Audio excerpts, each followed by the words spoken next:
शिवाय नमस्तुभ्यम। हर हर महादेव। जैसा कि आप सभी को पता है कि कल आपकी पड़ रही है 15 अप्रैल को मासिक शिवरात्रि, बैसाख की शिवरात्रि, और साथ में आपका प्रदोष भी पड़ रहा है, क्योंकि 16 अप्रैल को शाम रात्रि 8 बज के कुछ मिनट पे ही शिवरात्रि जो है वो समाप्त हो जाएगी। तो ऐसे में 15 अप्रैल को ही शिवरात्रि का पर्व मनाया जा रहा है।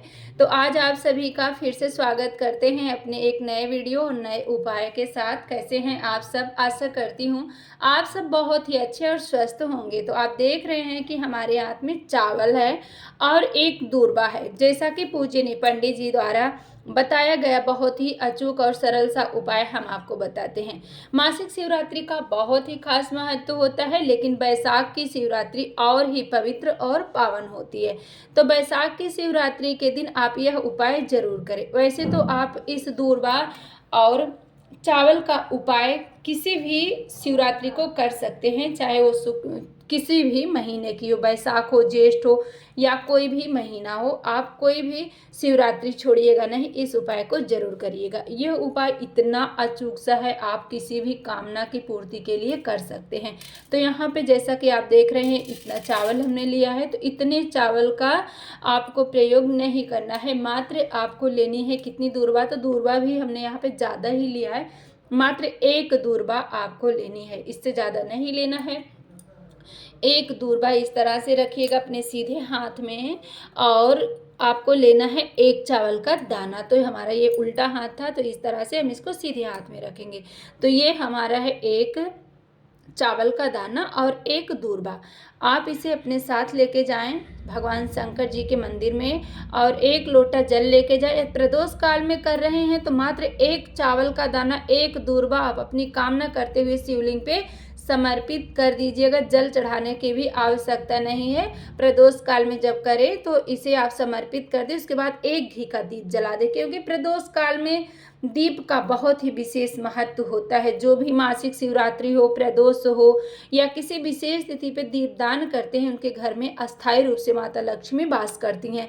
तो जब आप प्रदोष काल में कर रहे हो तो एक दूर्वा और एक चावल का दाना लेना है। इसे आप अपनी कामना करते हुए शिवलिंग पे समर्पित करके एक घी का दीप जला दीजिएगा। और यदि आप सुबह के वक्त करते हैं तो आप जैसे रोजाना यदि पूजन करते हैं सुबह के वक्त, तो ऐसा हो ही जाता है कि रोजाना आप धूप दीप नैवेद्य शहद पंचामृत से स्नान करवाते हैं महादेव का, तो स्नान करवाइएगा। उसके बाद एक दूर्वा और एक चावल का दाना शिवलिंग पे समर्पित करके एक लोटा जल आप महादेव के शिवलिंग पे समर्पित करें। इसे देवी अशोक सुंदरी के स्थान पे इस तरह से स्पर्श करा के भगवान शंकर जी के शिवलिंग पे आप समर्पित करके एक लोटा जल चढ़ा दीजिएगा। यह उपाय आपको मासिक शिवरात्रि के दिन करना है। बहुत ही अचूक सा उपाय है।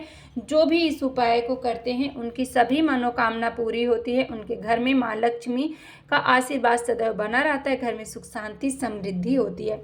अब दूसरा उपाय है जो आपको करना है, वो भी बहुत ही अचूक सा उपाय है। जैसे सोमवार की अष्टमी पड़ जाए या प्रदोष हो या मासिक शिवरात्रि हो, तो आप यह उपाय जरूर करिएगा। इस उपाय को करने के लिए लेना है आपको एक बेलपत्र।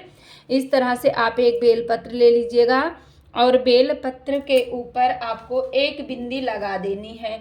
आप लाल चंदन की बिंदी लगा सकते हैं, पीले चंदन की बिंदी लगा सकते हैं। जब भी आप बेलपत्र समर्पित करें ना शिवलिंग पे, तो पूजनीय पंडित जी कहते हैं उस पर कुछ ना कुछ आप लगा लिया करें। तो इस तरह से लाल चंदन की एक बिंदी रख लें। उसके बाद उसके ऊपर आपको एक चावल का दाना रख लेना है। फिर एक श्वेत पुष्प आपको रखना है। कोई भी श्वेत पुष्प आप इस तरह से रख करके आप मंदिर में जाएं। भगवान शंकर जी के शिवलिंग पे जो देवी अशोक सुंदरी का स्थान होता है, उस स्थान पे आपको स्पर्श कराना है। जैसा कि मान ले ये आपकी शिवलिंग है, ये आपकी शिवलिंग है, तो आगे देवी अशोक सुंदरी का स्थान बना होता है। आप सभी को पता है, इधर गणेश इधर कार्तिक के बीच में एक गोल मोटी सी लाइन होती है, देवी अशोक सुंदरी का स्थान होता है। तो उस स्थान पे जब भी आप बेलपत्र समर्पित करें तो इसी तरह से आपको समर्पित करना है, उल्टा नहीं, इस तरह से आपको छुआना है। इस तरह से आप छुआएं। और जब भगवान शिव जी के शिवलिंग पे समर्पित कर रहे हों, देवाधिदेव महादेव के शिवलिंग पे, तो इस तरह से आपको समर्पित करना चाहिए। इस तरह से आप समर्पित करें। यह उपाय आप सोमवार की अष्टमी के दिन, प्रदोष के दिन, मासिक शिवरात्रि के दिन जरूर करिएगा। आपकी जो भी कामना है महादेव आपकी कामना अवश्य पूरी करेंगे। कर्ज से मुक्ति पाने के लिए, नौकरी, व्यापार, धन संपदा के लिए। और हम जैसा कि आपको बताते हैं, यदि आप कोई उपाय रोग से मुक्ति के लिए करते हैं तो आपको अपने साथ 1 लोटा जल लेके जाना चाहिए और उस जल को आप शिवलिंग पे समर्पित करें। फिर वहाँ से थोड़ा सा जल आप झेल करके ले आएँ और उस व्यक्ति का आचमन करवाएं, यानी उसे थोड़ा सा 1 बूंद भी पिला दें तो भी बहुत होता है। तो जब आप रोग मुक्ति के लिए करें तो इस तरह से आपको उपाय करना चाहिए। तो आज के लिए इतना ही। और जैसा कि शिवरात्रि के दिन दीपदान का बहुत ही विशेष महत्व होता है, 5 दीपक का उपाय आपको अगली वीडियो में बताएंगे। उस उपाय को आप जरूर करिएगा। और चैनल पे पहली बार आए हैं तो आप चैनल को जरूर सब्सक्राइब करें। आप भाई बहन वीडियो तो देखते हैं पर आप लाइक नहीं करते, कि आपको वीडियो पसंद नहीं आती। आप एक लाइक करते हैं तो अच्छा लगता है। और इसी तरह का हम जो भी उपाय होता है आपके पास ले आते हैं और सरल तरीके से समझाने का प्रयास करते हैं। हर हर महादेव। श्री शिवाय नमस्तुभ्यम।